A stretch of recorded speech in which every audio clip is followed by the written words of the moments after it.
5 மாதம் கழித்து எங்களுக்குள்ளே நடந்த ரொமான்டிக் பற்றி சொல்கிறேன் கேளுங்க. என் புருஷன் என்ன மறந்தாலும் எங்களுக்குள்ளே நடந்த அந்த ரொமான்டிக்கை மட்டும் மறக்கவே இல்லை. வாங்க கதைக்குள்ளே போகலாம். ஏங்க காஃபி என்று சொல்லி அவன் முன்னாடி நீட்டினேன். அவன் நிமிர்ந்து என்னை பார்த்த அந்த பார்வை நிஜமாவே அது என் நெஞ்சை கிழிச்சதுன்னு தான் சொல்லணும். அதே கண்கள், அதே முகம். ஆனால் அந்த பார்வையில் மட்டும் நான் இல்லை. ஏதோ ஒரு பொண்ணை பார்க்குற மாதிரி ஒரு வெற்று பார்வை. தேங்க்ஸ். உங்கள் பேர் என்ன சொன்னீங்க அப்படின்னு அவன் கேட்டப்போ என் கையில் இருந்த காஃபி கப் லேசாக நடுங்கிச்சு. 5 வருஷமாக என் பேரை ஒரு நாளைக்கு 100 தடவையாவது கூப்பிடுவான். மதி மதின்னு என் பின்னாடியே சுற்றுவான். இன்னைக்கு அதே வாயால் உங்கள் பேர் என்னன்னு கேட்குறான். அந்த விபத்து அவனோட நினைவுகளை மட்டும் திருடலை, என் உலகத்தையே திருடிட்டு போயிடுச்சு. மதி, என் பேர் மதிவதனி அப்படின்னு மெதுவாக சொன்னேன். ஓ, நல்ல பேர் அப்படின்னு சொல்லிட்டு காஃபியை ஒரு வாய் குடித்தான். குடிச்சிட்டு டக்குன்னு என்னை பார்த்தான். இந்த காஃபியில் ஏதோ ஒரு டேஸ்ட் எனக்கு ரொம்ப பிடிச்சிருக்கு, முன்னாடியே குடித்த மாதிரி ஒரு ஃபீல் அப்படின்னு சொல்லிட்டு ஒரு சின்ன சிரிப்பு சிரித்தான். அந்த சிரிப்பு போதும் எனக்கு. மூளை மறந்தாலும் அவன் நாக்கு என் கை பக்குவத்தை மறக்கலை. மெதுவாக அவனுக்கு பக்கத்தில் போய் உட்கார்ந்தேன். அவன் லேசாக தயங்கி தள்ளி உட்கார்ந்தான். எனக்கு துக்கம் தொண்டையை அடைச்சிது.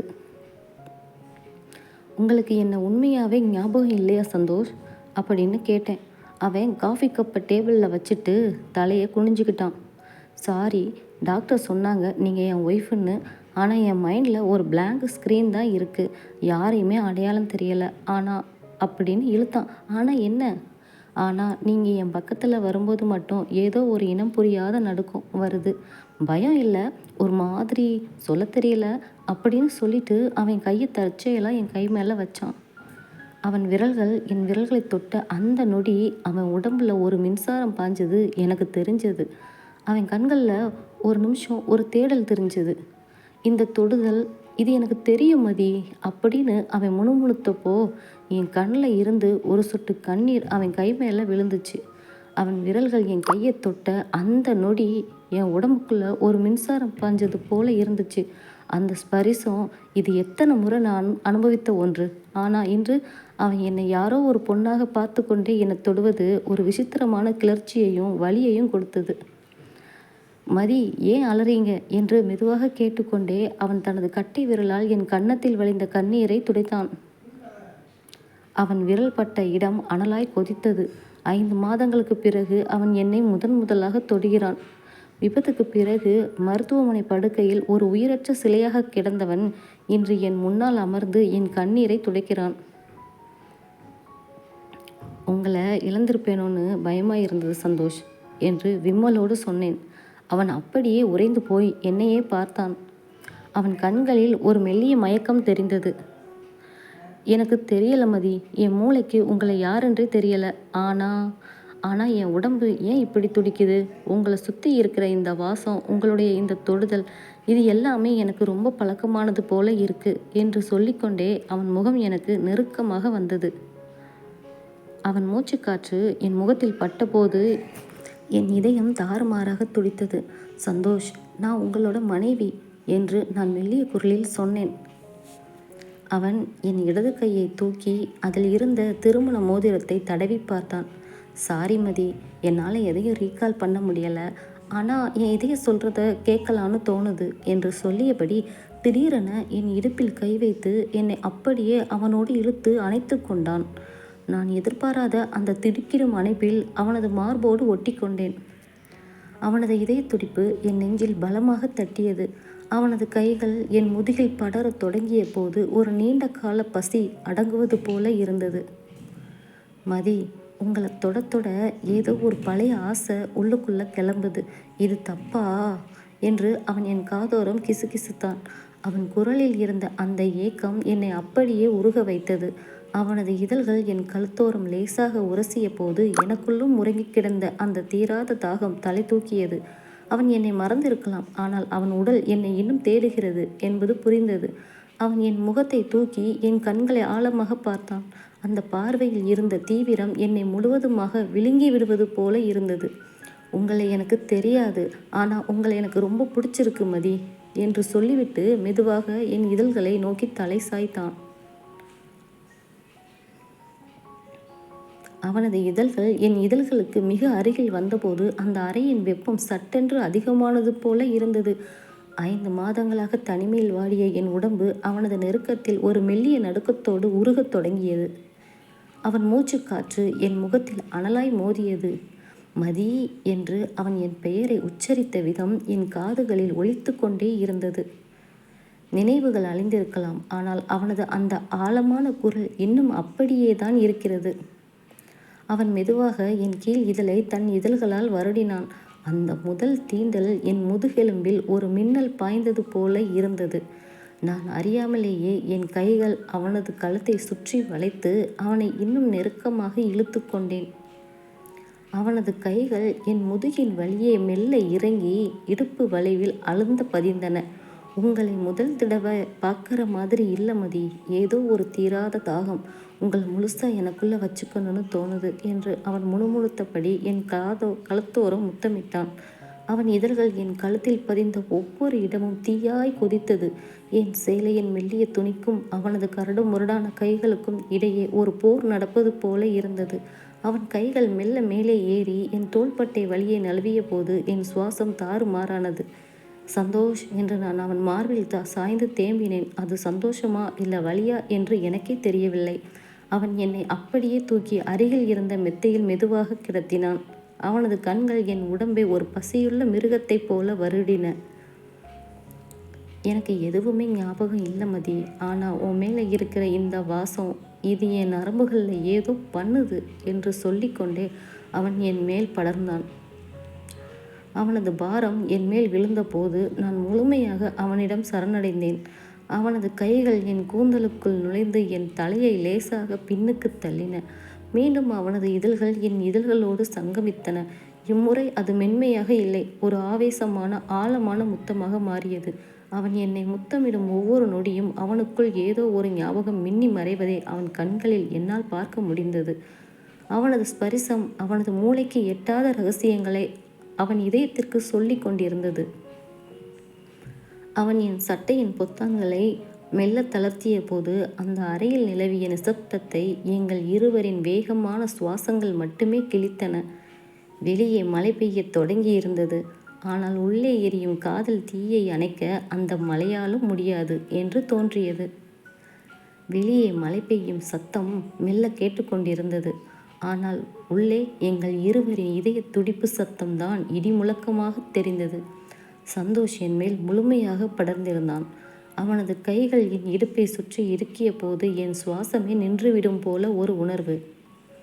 அவன் என் கழுத்தோரம் பதித்த முத்தங்கள் ஒவ்வொன்றும் ஆழமாகவும் ஆவேசமாகவும் மாறின. மதி, உன் மேலே இருக்கிற இந்த வாசம், இது ஏதோ ஒரு பழைய கதையை எனக்கு சொல்லுது என்று அவன் முணுமுணுத்தான். அவன் குரலில் இருந்த அந்த தாகம் என் நரம்புகளை தெறிக்க வைத்தது. அவன் என் சேலையின் முந்தானையை மெல்ல விலக்கி என் தோள் பட்டையில் இதழ் பதித்த அந்த நொடி அவன் திடீரென அப்படியே உறைந்து போனான். அவன் கண்கள் செருகி உடல் லேசாக நடுங்கியது. ஆஹா என்று ஒரு மெல்லிய முனங்களோடு தன் தலையை 2 கைகளாலும் பிடித்து கொண்டான். சந்தோஷ், என்ன ஆச்சு, என்ன பண்ணுது என்று பதற்றத்தோடு அவன் முகத்தை தாங்கினேன். அவன் கண்களில் ஒரு விதமான வெறி தெரிந்தது. ஏதோ ஒரு பிம்பம், இதே மாதிரி ஒரு மலை, இதே மாதிரி ஒரு அறை, நீ நீ இதே மாதிரி என் முன்னாடி என்று சொல்லிவிட்டு மூச்சிறைக்க என்னை பார்த்தான். அவனது நினைவுகள் அவனது மூளையின் கதவுகளை பலமாக தட்டுவது எனக்கு புரிந்தது. மீண்டும் அவன் ஆவேசமாக என்னை அணைத்து கொண்டான். இம்முறை அந்த அணைப்பில் ஒரு உரிமை இருந்தது. எனக்கு ஞாபகம் வரல மதி, ஆனால் என் உடம்பு உன்னை தேடுது, என் ரத்தம் உன்னை அடையாளம் கண்டுகிச்சு என்று சொல்லிவிட்டு என் இதழ்களை தன் இதழ்களால் சிறைப்பிடித்தான். அது ஒரு முத்தம் அல்ல, ஒரு நீண்ட கால போராட்டத்தின் முடிவு. அவன் கைகள் என் முதுகின் வழியே நழுவி என் உடலோடு ஒன்றின. அந்த அறையின் வெளிச்சம் மங்கலாக இருந்தது. ஆனால் அவனது பார்வையின் வெப்பம் என்னை உருக்கி கொண்டிருந்தது. சந்தோஷ், மெதுவா என்று நான் சொன்னதை அவன் காதிலேயே வாங்கவில்லை. அவன் கைகள் என் சட்டையின் முடிச்சுகளை தளர்த்திய போது என் இதயம் ஒரு நொடி துடிப்பதை தவிர்த்தது. அவன் முகத்தை என் மார்பில் புதைத்து கொண்டு, நீ எனக்கு வேணும் மதி, இப்பவே வேணும் என்று ஒரு குழந்தையைப் போலவும் அதே சமயம் ஒரு ஆணை போலவும் அடம்பிடித்தான். அவன் ஸ்பரிசம் என் உடம்பில் ஏற்படுத்திய அந்த தகிப்பு என் மனதின் வலியை அப்படியே மறக்கச் செய்தது. அவன் என்னை மறந்திருக்கலாம், ஆனால் இந்த தீண்டல் இது என்றுமே பொய் சொல்லாது. அவன் என் கழுத்து வளைவுகளில் முகம் புதைத்த போது அவனது மூச்சுக்காற்று என் தோளில் அனலாய் மோதியது. அந்த அறையின் ஜன்னல் கதவுகள் காற்றின் வேகத்தில் லேசாக தட்டின. ஆனால் எங்கள் உலகத்தில் அந்த சத்தம் எட்டவே இல்லை. சந்தோஷின் கைகள் என் இடுப்பை சுற்றி இன்னும் இறுக்கமாகின. அவனது விரல்கள் என் ஜாக்கெட் ஓரங்களை தடவி மெல்ல அந்த கொக்கிகளை விடுவிக்க முயன்றன. அவனது ஒவ்வொரு அசைவிலும் ஒருவித பதற்றமும் அதே சமயம் ஒரு ஆவேசமான தேடலும் இருந்தது. மதி, என்னால் கட்டுப்படுத்த முடியலை என்று அவன் முணுமுணுத்த குரலில் ஒரு காமமும் தவிப்பும் கலந்திருந்தது. அவன் என் தோள் பட்டையிலிருந்து அந்த மெல்லிய துணியை மெல்ல நழுப்ப விட்டான். குளிர்ந்த காற்று என் தோளில் பட்ட அந்த நொடி நான் லேசாக நடுங்கினேன். ஆனால் அடுத்த கணமே அவனது சூடான இதழ்கள் என் தோளில் பதிந்த போது அந்த நடுக்கம் ஒரு பேரானந்தமாக மாறியது. அவனது கைகள் என் முதுகின் வழியே மெல்ல இறங்கி என் மேனியின் மென்மையை ரசித்தன. இந்த ஸ்பரிசம், இது ஏதோ ஒரு மாதிரி இருக்கு. உன் உடம்பு எனக்கு பழக்கமானது, ஆனால் உன் முகம் மட்டும் ஏன் என் ஞாபகத்துக்கு இல்லை என்று கேட்டுக்கொண்டே அவன் என் முகத்தை மீண்டும் கைகளில் ஏந்தினான். அவன் கண்கள் சிவந்து போயிருந்தன. அதில் ஒரு ஆணுக்கே உரிய வேக்கை அப்பட்டமாக தெரிந்தது. அவன் சட்டென என் மேலாடையை முழுவதுமாக விலக்கிவிட்டு என் அழகை ஒரு சிற்பத்தை பார்ப்பது போல பார்த்தான். என் வெக்கம் தாழாமல் நான் கண்களை மூடிக்கொண்டேன். சந்தோஷ், வேணாம் என்று நான் பொய்யாகச் சொன்னாலும் என் கைகள் அவனது தலைமுடியை கோதி அவனை இன்னும் எனக்குள் இழுத்து கொண்டன. அவன் மெல்ல என் மார்பில் முகம் புதைத்தான். அவனது நாவால் அவன் செய்த அந்த சிறு சிறு தீண்டல்கள் என் அடிவயிற்றில் ஒருவித சிலிர்ப்பை ஏற்படுத்தியது. நான் அவனது முதுகில் என் நகங்களால் ஆழமாக கீறினேன். அந்த வலி அவனுக்கு இன்னும் ஒரு வேகத்தை கொடுத்தது. அவன் என் சேலையின் முடிச்சுகளை தளர்த்தி அதன் மெல்ல அவிழ்த்த போது அந்த அறையில் இருந்த மங்கிய வெளிச்சத்தில் எங்கள் இருவரின் நிழல்களும் ஒன்றாக கலந்தன. அவன் என் மேல் முழுவதுமாக சாய்ந்து என் கழுத்து, தோல் என எங்கும் தன் முத்திரையை பதித்தான். மதி, நீ தான் என் உலகம்னு என் மனசு சொல்லுது. இப்போ இந்த நிமிஷம் நீயும் நானும் மட்டும்தான் நிஜம் என்று சொல்லிவிட்டு அவன் என் இதழ்களை மீண்டும் ஒரு முறை ஆழமாக சுவைத்தான். அந்த மலை இரவின் குளிரை எங்கள் இருவரின் உடல்களும் சேர்ந்து உருவாக்கிய வெப்பம் விரட்டி அடித்தது. அவன் என்னை தீண்டிய ஒவ்வொரு இடமும் ஒரு புது கவிதையாக மாறியது. அவன் நினைவுகளை இழந்திருக்கலாம், ஆனால் அவனது ஆண்மை என்னை அடையாளம் கண்டு கொண்டது. அவன் என்னை தீண்டிய வேகமும் அந்த அணைப்பில் இருந்த ஆவேசமும் என்னை சொக்க வைத்தது.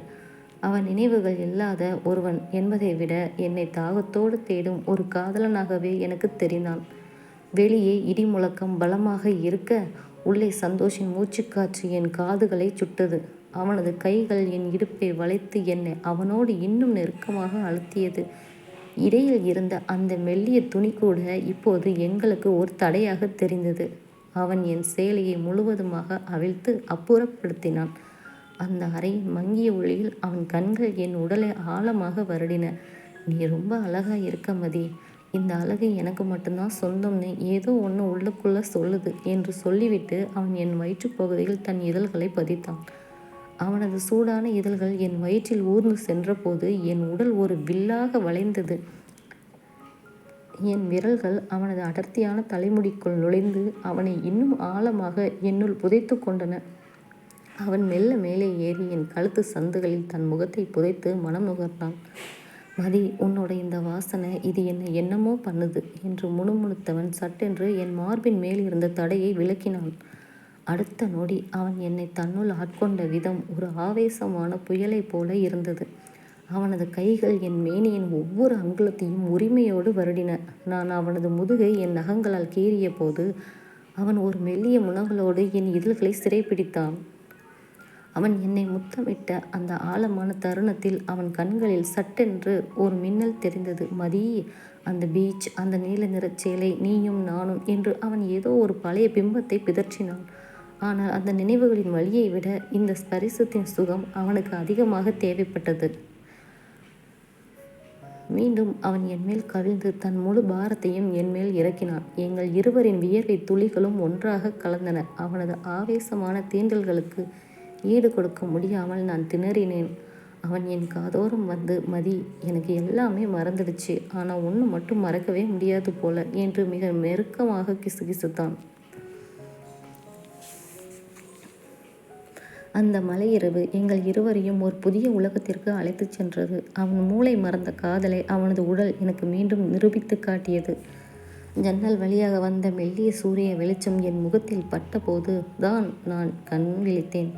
அரை முழுக்க ஒரு அமைதி நிலவியது. நான் மெல்ல திரும்பி பார்த்தேன். சந்தோஷ் இன்னும் ஆழ்ந்த உறக்கத்தில் இருந்தான். அவன் முகம் எவ்வளவு அமைதியாக இருந்தது. நேற்றிரவு அந்த ஆவேசமான சந்தோஷா இது என்று ஆச்சரியமாக இருந்தது. அவன் மார்பில் கிடந்த என் கையை மெல்ல எடுத்தேன். அவன் உடம்பில் நான் செய்த நகைக்கீறல்கள் சிவப்பாக தெரிந்தன. திடீரென அவன் கண்கள் லேசாக அசைந்தன. அவன் மெல்ல கண்களை திறந்து என்னை பார்த்தான். என் இதயம் ஒரு நிமிடம் நின்று துடித்தது. இப்போது என்ன சொல்லப் போகிறான்? நேற்றிரவு நடந்தது அவனுக்கு ஞாபகம் இருக்குமா, அல்லது மீண்டும் யார் நீங்கள் என்று கேட்பானா? அவன் மெல்ல எழுந்து உட்கார்ந்தான். அரை முழுக்க சிதறி கிடந்த உடைகளையும் என் கோலத்தையும் பார்த்தான். பிறகு மெதுவாக என் பக்கம் திரும்பி என் முகத்தை பார்த்தான். அவன் கண்கள் நேற்றைய மாதிரி வெற்று பார்வையாக இல்லை. அதில் ஏதோ ஒரு புதிய நெருக்கம் தெரிந்தது. மதி என்று அவன் அழைத்தான். சந்தோஷ், உங்களுக்கு உங்களுக்கு ஏதாச்சும் ஞாபகம் இருக்கா என்று பயத்தோடு கேட்டேன். அவன் ஒரு மெல்லிய சிரிப்போடு என் கையை பிடித்து தன் இதழ்களில் ஒற்றிக்கொண்டான். எனக்கு எல்லாம் ஞாபகம் வரல மதி. ஆனால் நேற்று ராத்திரி உன் கூட இருக்கும்போது என்னோட மொத்த வாழ்க்கையும் உன் கூடவே முடிஞ்சு போயிடணும்னு தோணுச்சு. உன்னை யாருன்னு தெரியறத விட நீ என்னோடவள்ங்கிறத அந்த உணர்வு எனக்கு போதும் என்றான். அவன் என்னை கட்டி அணைத்து கொண்டான். நினைவுகள் வரவில்லை என்றாலும் காதல் வந்துவிட்டது என்பதை நான் உணர்ந்தேன். சந்தோஷ் என்னை அப்படி அணைத்து கொண்டான். என் மனசில் இருந்த பாரம் எல்லாம் அப்படியே கரைஞ்சி போன மாதிரி இருந்துச்சு. நினைவுகள் இல்லைனாலும் அவன் மனசு என்ன தேடுதுங்கிறதே எனக்கு பெரிய நிம்மதியை கொடுத்துச்சு. ஆனால் அந்த நிம்மதி ரொம்ப நேரம் நீடிக்கலை. அவன் என்னை தூக்கி அப்படியே மடியில் உட்கார வச்சுக்கிட்டான். அவன் மேலே இன்னும் அந்த நேற்றைய இரவோட வாசம் அப்படியே இருந்துச்சு. மதி, ஒரு நிமிஷம் கண்ணை மூடு அப்படின்னு சொன்னான். நான் அவன் சொன்ன மாதிரியே கண்ணை மூடினேன். அவனோட விரல்கள் என் கழுத்தோரம் இருந்த தழும்புகளை மெல்ல வருடி கொடுத்தது. இங்கே பாரு மதி, என் மூளைக்கு நீ யாருன்னு தெரியலை. ஆனால் என் கை விரல்கள் உன்னை தேடுது. என் உடம்புல இருக்கிற ஒவ்வொரு அணுவும் உன்னை அடையாளம் காணுது. இது எப்படி நடக்குதுன்னு எனக்கு புரியலை. ஆனால் இது ரொம்ப சுகமாக இருக்குது அப்படின்னு சொல்லிட்டு என் காதோரம் லேசாக கடித்தான். அந்த சிலிர்ப்பில் நான் அப்படியே அவன் தோளில் சாஞ்சிக்கிட்டேன். சந்தோஷ், எனக்கு தெரிஞ்ச சந்தோஷ் எப்போவும் இப்படித்தான் பிடிவாதம் பிடிப்பான். அவனுக்கும் பிடிச்சதை அவன் அடையாமல் விடமாட்டான். அதே பிடிவாதம் இப்போவும் உங்ககிட்ட இருக்குது அப்படின்னு சொன்னேன். அவன் அப்படியே என்னை தூக்கிட்டு போய் பாத்ரூம் கண்ணாடி முன்னாடி நிறுத்தினான். மதி, இங்கே பாரு, உன் கழுத்தில் தோளில் நான் கொடுத்த இந்த முத்திரைகள், இது எல்லாம் பார்த்தா நான் எப்போவும் உன்னை இப்படித்தான் நேசிப்பேன்னு தோணுது. ஒருவேளை பழைய நினைவுகள் வந்தால் நான் இதை விட இன்னும் அதிகமாக உன்னை நேசிப்பேனா அப்படின்னு கேட்டுட்டு என் சேலையை மெல்ல தளர்த்தினான். சந்தோஷ், இப்போ எதுக்கு இதெல்லாம் அப்படின்னு நான் வெக்கத்தில் முணுமுணுத்தேன். ஏன் என் ஒய்ஃபை நான் பார்க்கக்கூடாதா, இல்லை தொட்டு ரசிக்கக்கூடாதா அப்படின்னு சொல்லிட்டு அவன் கைகளை என் வயிற்று பகுதியில் வச்சு இறுக்கி அணைச்சான். அவனோட அந்த தீட்டலில் ஒரு ஆழமான ஆசை இருந்துச்சு. அவன் மெல்ல குனிஞ்சி என் முதுகில் முத்தமிட்டப்போ எனக்குள்ளே மறுபடியும் ஒரு அனல் கிளம்பிச்சு. நேற்று ராத்திரி நடந்த அந்த நெருக்கம் இன்னும் போதாதுன்னு அவன் நினைக்கிறது எனக்கு புரிஞ்சது. திடீர்னு அவன் அப்படியே நின்றுட்டான். கண்ணாடியில் அவனோட பிம்பத்தை பார்த்தான். அவன் கண்களில் ஒரு சின்ன கலக்கம் தெரிஞ்சது. மதி, எனக்கு ஏதோ ஒரு சத்தம் கேட்குது. ஒரு கார் ஆக்சிடென்ட் சத்தம், அப்புறம் உன் அலறல் சத்தம். அப்படின்னு தலையை பலமாக பிடிச்சிக்கிட்டு கீழே உட்காந்துட்டான். நினைவுகள் வர்றப்போ ஏற்படுற அந்த வலி அவனை ரொம்ப சித்திரவதை பண்ணுதுன்னு எனக்கு புரிஞ்சது. நான் பதறி போய் அவன் முன்னாடி மண்டியிட்டு உட்கார்ந்தேன். சந்தோஷ், சந்தோஷ், ஒன்றும் இல்லை, கவலைப்படாதீங்க, என்னை பாருங்க அப்படின்னு அவன் முகத்தை தூக்கினேன். அவன் கண்களில் இப்போது ஒரு தவிப்பு இருந்துச்சு. எனக்கு பயமாக இருக்கு மதி. அந்த நினைவுகள் வந்தால் நான் உன்னை இழந்துடுவேணும்னு தோணுது. எனக்கு பழைய நினைவுகள் எதுவுமே வேண்டாம். இப்போ இருக்கிற இந்த மதியும் அவளோட இந்த ஸ்பரிசமும் மட்டும் போதும் அப்படின்னு சொல்லிட்டு ஆவேசமாக என்னை பிடிச்சு இழுத்து என் இதழ்களை கவ்விக்கிட்டான். அந்த முத்தத்தில் ஒரு பயம் இருந்துச்சு, ஒரு ஏக்கம் இருந்துச்சு. அவன் தன்னைத்தானே மறக்க துடிக்கிறான். என் மதியில், என் அணைப்பில் அவன் தொலைஞ்சு போக நினைக்கிறான். அவனோட அந்த ஆவேசமான முத்தம் என்னை பேச்சற்று போக வச்சிச்சு. அவனுக்குள்ள ஏதோ ஒரு பெரிய போராட்டம் நடக்குதுன்னு மட்டும் எனக்கு நல்லா புரிஞ்சுது. பழைய நினைவுகள் அவனை துரத்துது. ஆனால் அவன் என் ஸ்பரிசத்துக்குள்ளே ஒளிஞ்சிக்க துடிக்கிறான்.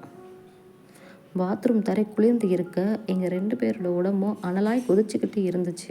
அவன் என் கழுத்து வளைவுகளில் முகம் புதைச்சி, மதி மதி என்னை விட்டுட்டு போக மாட்டேன்னு சத்தியம் பண்ணு அப்படின்னு ஒரு சின்ன குழந்தையா மாதிரி விம்மிக்கிட்டே கேட்டான்.